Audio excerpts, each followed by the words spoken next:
Il Covid-19 non ferma Suns Europe che sperimenta l'edizione estiva. Ricco il calendario che propone eventi per quasi un mese in diversi comuni friulani. Suns Europe, il Festival delle arti nelle lingue minorizzate, è un festival che si svolge già da diversi anni e richiama in Friuli gruppi musicali, artisti e operatori culturali che provengono da diverse comunità minorizzate europee. Van dulun su un mese che i cominciarin quel fin settimana qui, ma li robi saranno in devante anche con le proiezioni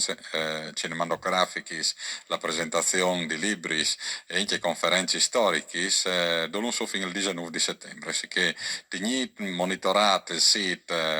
di Suns, la Itaviori e sono ridotto prenotarsi per i serati perché bisogna prenotare, bisogna notarsi. Noi speriamo che questo appuntamento abbia il successo che merita e che si possa confermare anche per gli anni futuri nel periodo estivo, perché per me, come dire, l'idea di portare in castello, nel luogo simbolo della nostra città, ma del nostro Friuli, questi gruppi da tutta Europa, potrebbe essere davvero un'idea che catalizza sempre più l'attenzione. Un momento di crescita per il Friuli, la legge che non i volin di sempre, che gli lingue minoritari avevano la possibilità di confrontarsi tra di loro, le espressioni artistiche e letterarie più alte, per fare in maniera che i nostri giovani li pratichino, si innamorino di loro, attengono a corse che sono le nostre radici. Io sono convinta che anche quest'anno sarà un gran successo per queste manifestazioni. Mi piace tanto il fatto che sia state organizzate in tal momento estivo, perché credo che avrà la possibilità di tirare d'ogni e tante pugliente e anche di far conoscere